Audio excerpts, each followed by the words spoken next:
SLT Fibre and experience the power of fibre technology. Sri Lanka's only super fast internet connection. SLT Fibre. Call 1212 now.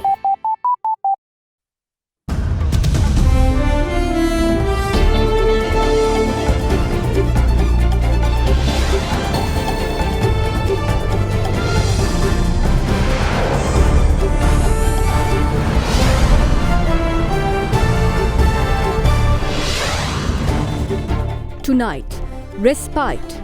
Court paves way for Colombo garbage removal. Return to former glory. The reconstructed Mailadi Fishery Harbour to be opened next week.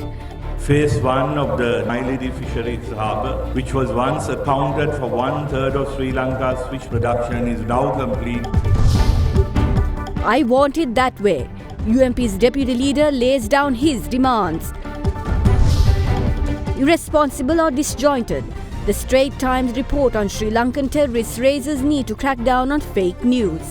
These two individuals are victims of fake news. All these stories and much more coming up on First at 9 this Friday, the 9th of August 2019. මුහුණ සති කීපයකට කලින් ෆෑර් and lovely මෙන් ගෑවට පස්සේ Marx අඩු වෙලා ෆෑනස් වැඩි වෙලා. Marx අඩු කරලා ඔයාගේ ෆෑනස් ස්ටෑන්ඩඩ් එක වැඩි කරගන්න. Fair and lovely men anti marks cream. From AdaDerana, this is AdaDerana First at 9. Live from Studio 24 in Colombo. Well, a very good evening and welcome to First at 9 on AdaDerana 24, Sri Lanka's news channel. I'm Katharina Chang. On to your top story tonight. A media report which came into circulation today concerning 3 Sri Lankans alleged that they are part of a plot to engage in terror activities in the Philippines. It is alleged that 2 terrorists from Sri Lanka with links to the National Tawhid Jamaat have allegedly sneaked into the Philippines, with a 3rd terrorist acting as a financier. The article went on to provide names of the alleged suspects and quoted the spokesperson of the Philippine president as saying that security forces in Luzon were on high alert to thwart such attacks.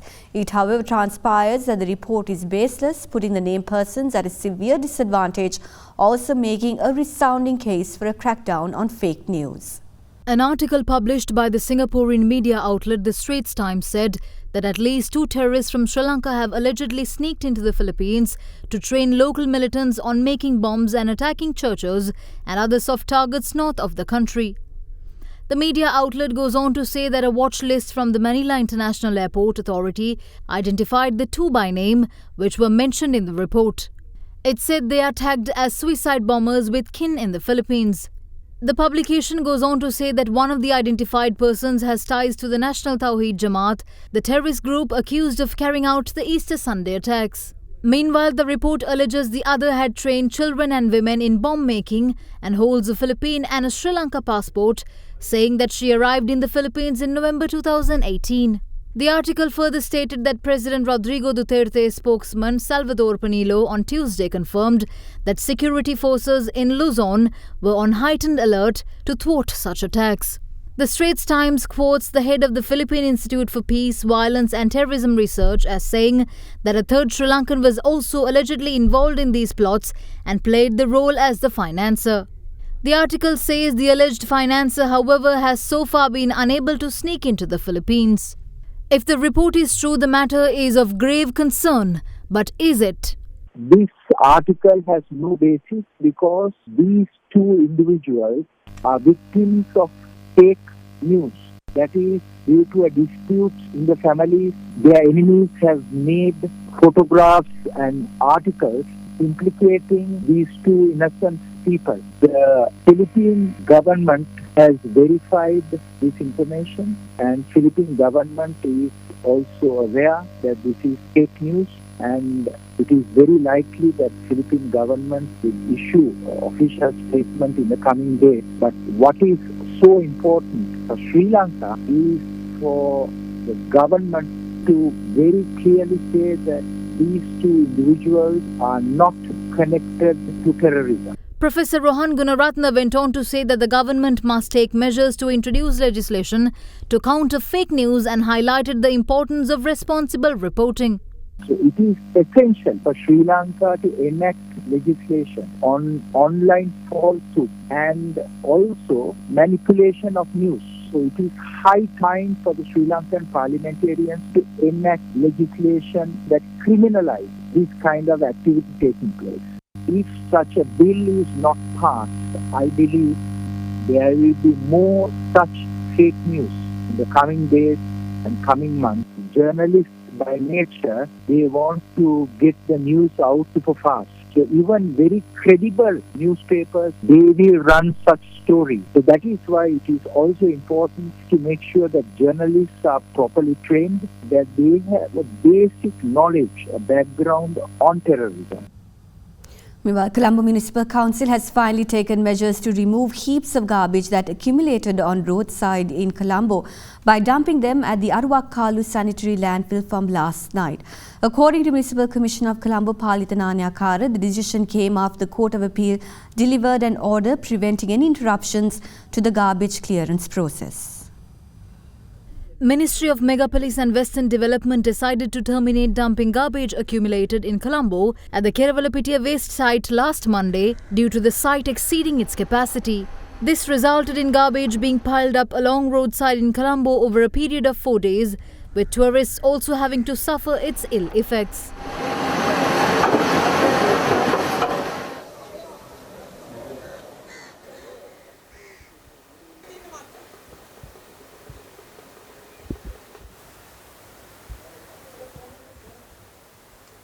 After the delay, the Colombo Municipal Council decided to dump garbage accumulated in Colombo at the Arwakalu sanitary landfill from last night.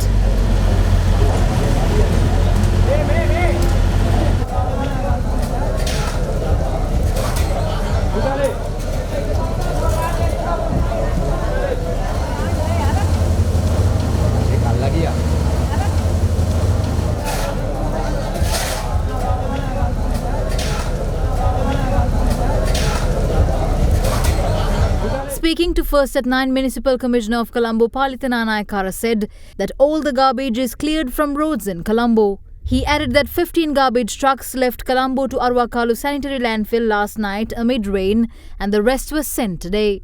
Nyakara said that garbage was dumped at the Arwakalu sanitary landfill despite the Vanathavilluwa Municipal Council demanding a daily charge of 100,000 rupees.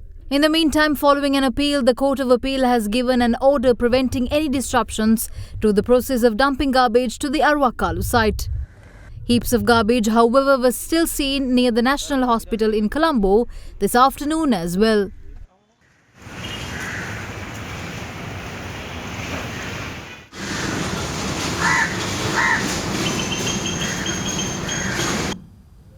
UPFA parliamentarian Dinesh Gunawardena today called on the government to produce the original pacts they signed with the United States if the government maintains that the acquisition and cross-servicing agreement and the status of forces agreement do not contain any malignant elements to the country. While responding to MP Gunawardena in Parliament, Leader of the House Lakshman Kiriyalis said that amendments are being made to the agreements to bring US citizens on Sri Lankan soil under Sri Lankan law. National Physical Plan prepared for 2011-2030, which was gazetted in 2011, is now considered to be outdated and the government has embarked to review it. The new plan for 2018-2050 has been approved by the National Physical Planning Council and the National Economic Council of Sri Lanka and is expected to be gazetted shortly. Now, this was expected to be gazetted shortly since February 2019. The provisions of the Act has not been followed. It has to be referred to the provincial councils. It has to be referred to so many organizations, so many ministries. Thereafter only a change can be brought about. The ministry has acted on its own. Why? What is the hurry? Amidst the President protesting and not agreeing with this, government rushed gazetted. Now it's high time, Deputy Speaker, you are in the chair when we raised that this bill was rejected by the Supreme Court. When we raised it, said you will inform the Speaker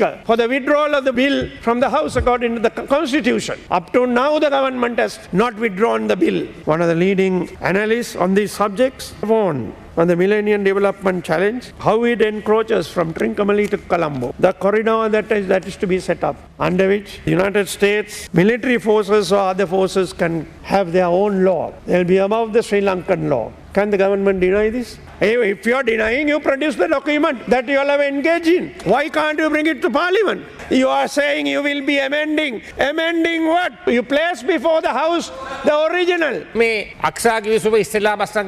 AXA was first signed by Gotabaya Rajapaksa. Did you utter a word back then? If AXA was a betrayal, then by signing it, Gotabaya Rajapaksa has betrayed the country. He signed the agreement when he was a citizen of the United States. If these agreements contain anything harmful for the constitution or the sovereignty of the country, we would direct it towards the Attorney General. These agreements do not carry anything harmful for the country. A SOFA does not constitute a security arrangement with a particular country. It seeks to establish the rights and privileges of US personnel in the country and address issues such as wearing of uniforms, exemption from taxes and fees, carrying of weapons, use of radio frequencies, licenses, customs regulations, exemption from criminal jurisdiction of the host country. At a date, the US has so far varying capacities with over 100 countries. The agreement signed by Chandrika Kumartunga says that if an American citizen is found culpable of an offence in Sri Lanka, they will be held accountable under American law. But while extending the agreement, Tilak Marapana said that if an American citizen is found culpable of an offence in Sri Lanka, they will be punished under our law. We are changing all this. Prime Minister Ranil Wickremesinghe calls the people to entrust the government their future without letting it be destroyed at the hands of a Terminator-like figure, but put forth by the opposition for the presidential poll. The Premier made this remark at Temple Trees today while addressing an event organised for the party's Provincial Council representatives. You must remember the country that we took over in 2015. The economy had broken down. We didn't have the confidence of the international community even to get a loan. And then they went for elections because they had no remedy. There was no democracy in the country. The Supreme Court had no independence. The development had come to a halt. We took this over. We didn't run away in trouble. Whether it was a constitutional coup, whether it was even the explosion of bombs, we held it firm and we developed the country. The economy has developed. The investment have increased. Now this is your future. Whatever you do, you must protect it. Don't allow it to be destroyed. Yesterday, at a media conference, Mr. Basil Rajapaksa has said the Pohottuwa presidential candidate is a terminator. Now tell me, I know they have a lot of experience in termination. They are going to terminate democracy. They are going to terminate the freedom of expression. They are going to terminate the independence of the Supreme Court. Is this what you want? Are you safe? I have only one question from you. Do you want to terminate the future or do you want to safeguard the future? Think of that and be with those who will safeguard and build the future. Meanwhile, leader of the opposition, Mahinda Rajapaksa, is optimistic about the future ties between the Sri Lanka Freedom Party and the Sri Lanka Podujana Pirumuna, saying that he sees no reason why the two parties cannot work together. The opposition leader made this remark during his meeting with SLFP's local authority representatives of the Kandy district this morning.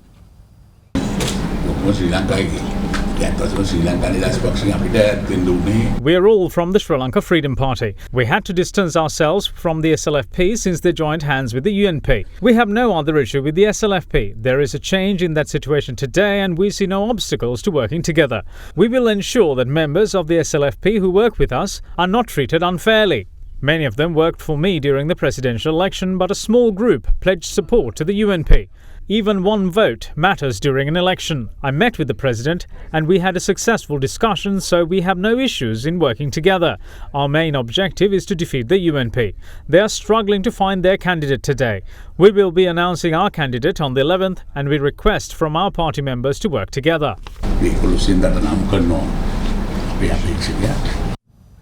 Deputy Leader of the United National Party, Sajid Premadasi, issued a statement today saying that the party must announcing the presidential candidate before forming an alliance.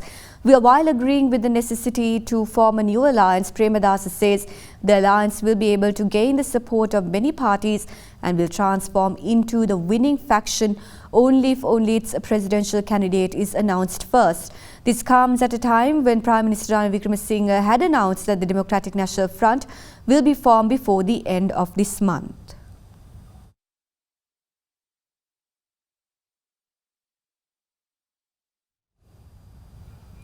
Minister of Finance Mangda Samaraveera reveals that the refurbished Mailadi Fisheries Hub in Jaffna will be vested with the public next week as he addressed a function in Jaffna today. Speaking further, he said that the project is completed in order to bring the Mailadi harbour back to its glory days when it used to account for 1/3 of Sri Lanka's fish production. Kumaranandan Memorial Swimming Pool, constructed on the beach in Velvettithurai, was vested with the public under the patronage of Minister Mangala Samaraveera, TNA MPs M.A. Sumandiran and Mavi Senadiraja today. The swimming pool was declared open in the memory of late attorney at law Kumarananda, who was also a famous Guinness World Record holder. One of many Guinness World Records made by Kumaranandan include swimming the Pork Strait from Sri Lanka to India and back in 51 hours in the year 1971. While attempting to swim the English Channel on 6th of August in 1984, he was caught in heavy currents and perished. We are effectively tackling predatory lending, which particularly affected war-torn parts of the island. The central bank placed a 35% cap on interest rates as a result of the situation which emerged in these areas, and we have also provided 1.4 billion rupees of debt relief for 45,000 women caught in the microfinance debt traps, and most of these women were from the northern province. We are also developing industry in the north. Phase 1 of the nearby Mailadi Fisheries Harbour, which was once accounted for 1/3 of Sri Lanka's fish production, is now complete, and in fact, the Honourable Prime Minister will be in Jaffna next Friday, I believe, to open the Mailadi Harbour again. Along with the central bank, the government released an economic development framework for the north. We are also working on a master plan to ensure that these plans come to fruition. The 2.5 billion rupees of the Palmyra Fund has already been approved by the cabinet 2 weeks ago. And we also hope to bring the legislation relating to the Palmyra Fund to Parliament within the next 2 months. I have been told that there are 17,343 projects across the north and the east at the moment, with a value of 8.24 billion rupees, and we hope to give you another 100 billion rupees from September for this year, and then next year we will have more projects to ensure that the development needs of the people are met. The Permanent High Court at Bar today issued an arrest warrant against the main suspect of the controversial bond scam, former Central Bank Governor Arjuna Mahendran, to produce him before court. The 3-member judge bench, consisting of Special High Court judges Sampath Abekun, Sampath Vijayaratna and Champa Janaki Rajaratna, ordered that the arrest warrant be issued in English language. The Attorney General's Department had recently requested the Special High Court to issue an arrest warrant at the earliest possible to produce Mahendran before the court, as summons cannot be handed over to him. On 24th of July, the Special High Court ordered the Attorney General to submit an affidavit before the 9th of August if there are any grounds for the request made to issue a warrant to arrest Mahendran, who is currently absconding court.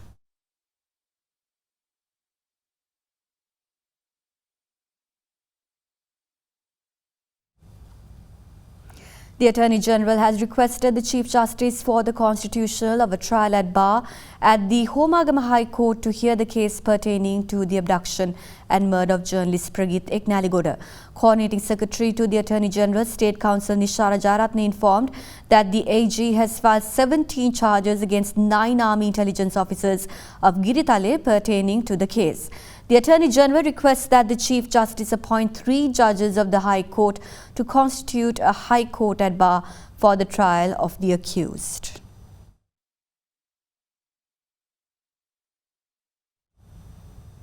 Meanwhile, Mayor of Kurunegala, Tushara Sanjeeva, has been remanded until the 17th of September. He was produced before the Kurunegala High Court today. It was reported that an arrest warrant was issued on the Kurunegala mayor, who had failed to present himself before the High Court on the 25th of July when the case pertaining to extorting money by brandishing a firearm back in 2007 was taken up.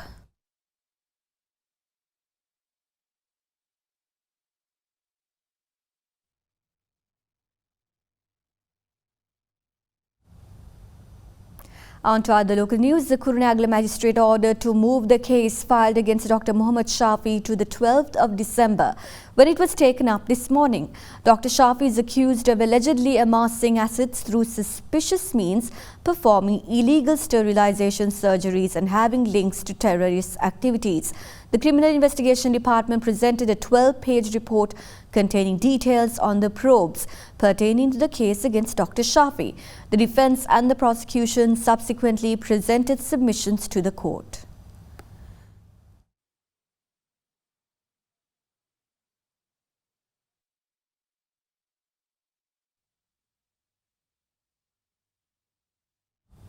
The National Police Commission has approved the transfer of Kurunegala DIG Kitsiri Jalat to Putlam Police Division. DIG Jalat was to be transferred to Trincomalee Police Division as per the decision taken by the MPC on the 1st of August. However, the Commission decided to cancel the transfer order the following day.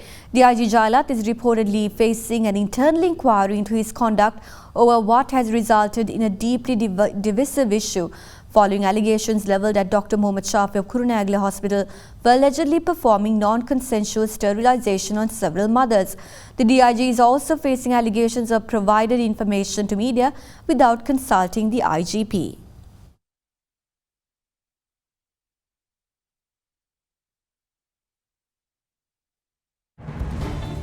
We will now cross over to a short commercial break and we'll be back with more news right after that.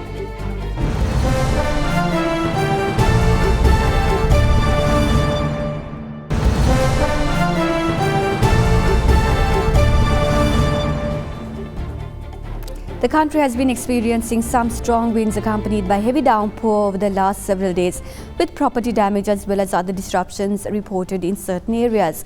There is, however, respite as the Department of Meteorology expecting gradual dissipation of the conditions in the coming days, but issued a warning for strong winds across the island for the next 24 hours, alerting that there might be a sudden increase of wind speeds.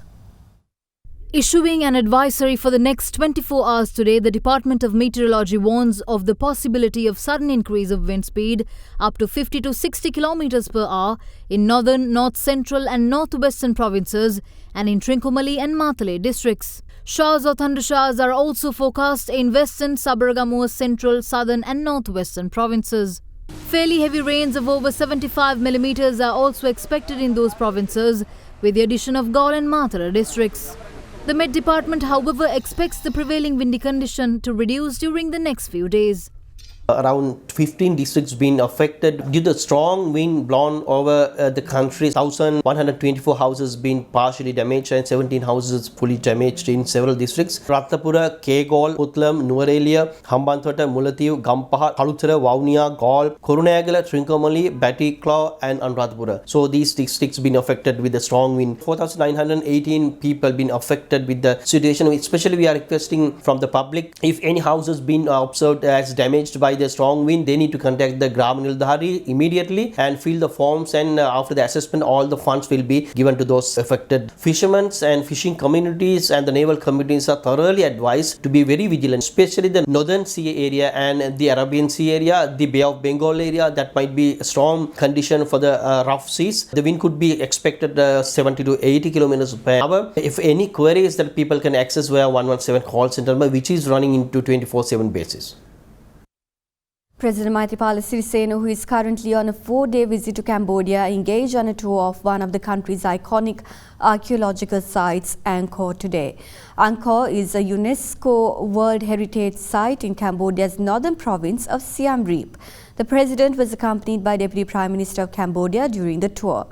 Angkor Archaeological Park contains remains of different capitals of the Khmer Empire from the 9th century to 15th century. The President also visited Angkor Wat, one of the largest religious monuments in the world, and later paid homage at the Bayon Temple, also located within the archaeological site. President Maithripala Sirisena later visited Artisans Angkor, a center dedicated to revive ancient Cambodian arts and crafts.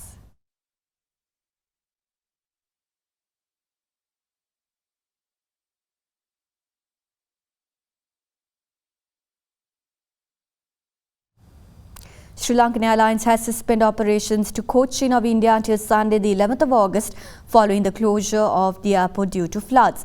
In a media communique, Sri Lankan said that Cochin Airport Authority Limited had announced that all aircraft operations are suspended at Kochi Airport until 3 p.m. on Sunday. Due to prevailing adverse weather conditions, a red alert has been issued to 4 western states of India, namely Kerala, Karnataka, Maharashtra and Gujarat. Sri Lankan Airlines, however, offers alternative connections to passengers travelling to and from Kochi via Trivandrum and Coimbatore. For information, the airline urges passengers to contact relevant travel agents, the Sri Lankan Airlines Kochi City Office or Sri Lankan Airlines 24-hour contact centre.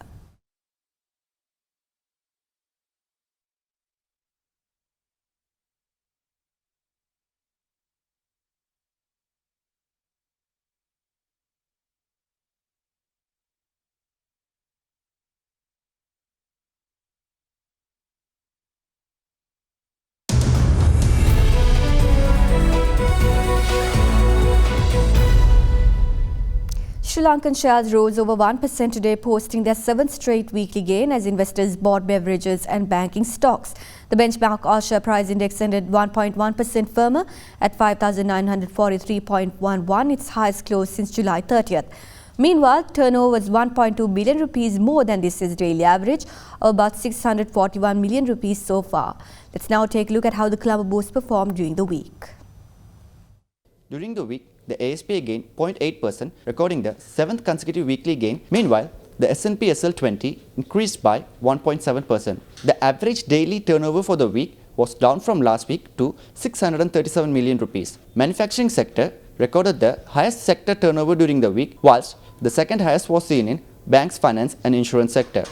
The foreign participation during the week remained at subdued levels, with foreigners closing as net sellers, accounting for 15% of the total weekly turnover. Out of the weekly turnover, crossings accounted for nearly 9%, which was a lower proportion than last week.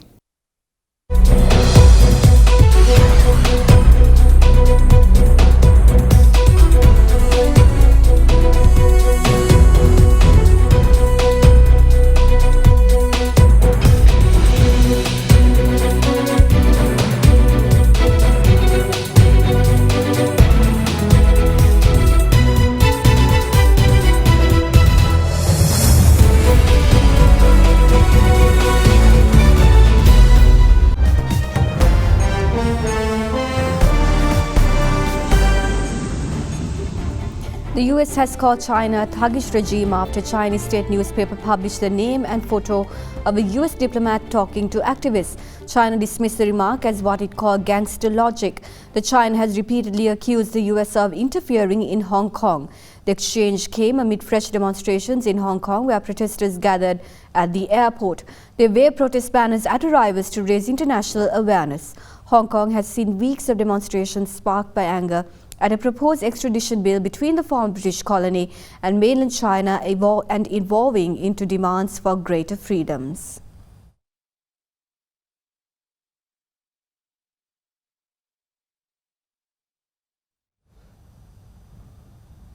The UN Human Rights Chief has criticized the latest US sanctions against Venezuela, saying they would intensify the suffering of millions. Michelle Bachelet, a former president of Chile, said these sanctions were extremely broad and would hit the most vulnerable sections of society. The unilateral measures freeze all Venezuelan government's assets in the US and ban commercial transactions. They are aimed at piling pressure on President Nicolas Maduro to step down.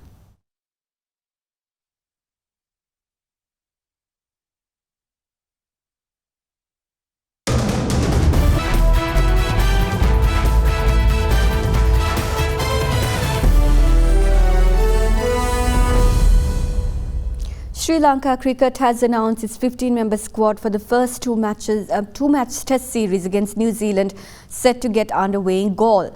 Former skipper Dinesh Chandimal, who missed the South Africa series, is included for the series afoot. Sri Lanka's 15-member squad to play the test series against New Zealand was announced today.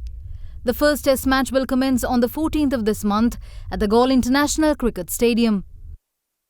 Led by Dimut Karunaratne, the team comprises of Angelo Matthews, Dinesh Chandimal, Lahiru Thirimanna, Kusal Mendes, Kusal Janit Pereira, Niroshan Dikwella, Dhananjaya De Silva, Akila Dhananjaya, Lasit Embuldeniya, Surangal Akmal, Lahiru Kumara, Oshada Fernando and Lakshan Sandakan as well as Vishwa Fernando.